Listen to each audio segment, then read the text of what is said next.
First time ko lang makapunta ng Baler at 1,000 lang ang dala ko. Sobrang ganda pala dito. Ang sarap ng mga dinaanan ko at nakakatakot din. Ang mura ng tinulugan namin at dumaan kami sa iba pang magandang spot na pwede nyo ding daanan pagtapos nyong panoorin tong video na to. Tara, samahan nyo kami sa journey namin papunta dito sa Dangisit, Baler, Aurora. So ang trip namin ngayon ay Baler. 5:30 ng hapon umalis kami mula dito sa Norsagaray, Bulacan. Kasama ko ang kaibigan natin si Biano. At nakarating ng Nueva Ecija Provincial Arts 7:30 ng gabi. Nueva Ecija Arc, Barangay Paracotela. Nasa Nueva Ecija na tayo, malapit na tayo sa Gapan. And kahide muna na kami. Lugaw, Lugaw. 3 hours and 35 minutes. Let's go. Pinili ko mag-night ride kasi mas gusto ko yung malamig at ayoko din ng traffic. From Nueva Ecija Arc dito sa Gapan, dumaan kami ng Cabanatuan, Talaberia, nagkape sa Rizal 7-Eleven at mula dito, unti-unti nang kumukunti yung mga ilaw sa kalsada.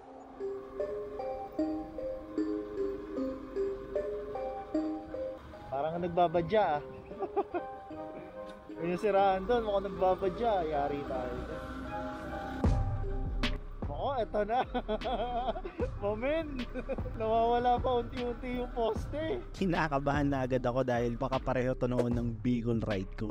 Bago kasi makarating sa bayan ng Baler, Aurora, needed mong tumago sa Sierra Madre Mountain Range. Natural, madilim at bihira lang yung mga kasalubong namin. At nagtataka ako, kami lang yung bumabiyahe sa kalsada na to. Pero ang kinagandahan dito maayos ang kalsada at kumpleto sa mga reflective signs. Kaya hindi ako ganoon natakot. Di tulad noon sa Bicol ride ko. Smooth naman ang lahat at mas kampante ako dahil may back ride ako kaya alam mo walang ibang nakaangkas sa akin. Huminto nga pala din kami dito nung madaan kami sa Doña Aurora Marker.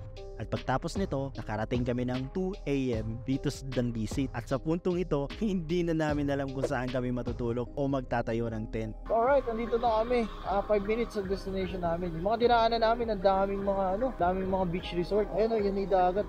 Hindi kita sa camera pero ayun na nga. Ang hinahanap namin is resort na pwede ang tent pitching.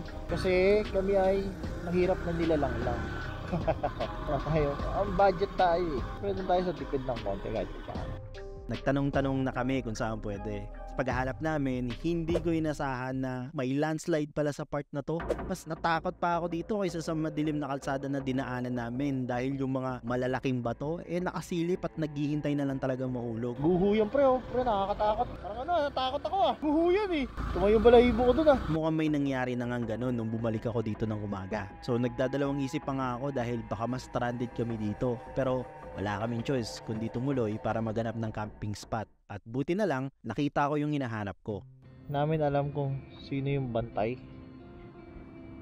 So hinahanap namin. So yun, finally, nakahanap kami ng pwesto. Nahirapan lang kami maghanap ng may-ari. Bisita din yata yun Tanong natin sa mga bata. Halika, mga bisita din yata yun Right, so hindi kami natuloy sa Gallego. Sa AMCO na lang kami. Kasi ito yung pinaka malapit na beach house na ano natin. So ayun, nice. Sa halagang 300 pesos may tent pitching na. Sa halagang 30 pesos per head at 300 pesos na tent pitch, may matutulugan na kami. Na-enjoy nga namin ang pagstay dito. O nga pala, huwag kalimutang mag-subscribe para updated kayo sa mga budget tips kagaya nito at sa mga journey ko. Ganda So yun, tapos na tayo dito. Almost 8 hours na pagmumotor, putek. At paano worth it naman. And yung ginawa namin budget is 300 lang. 300 yung ang entrance fee niya is 30 pesos kapag isang tao. Tapos 30 pesos per head. Tapos ang tent pitching niya is 300. Meron doon transient house nagkakahalaga ng 495 500 pesos, which is mas comfortable. Pero dito 300, lalamig yung likod mo. Depende na lang kung kaya mo. Makamura ka. Dalawa na kami doon. Pero ito nasa tapat na agad ng beach. Ayun may rock formation.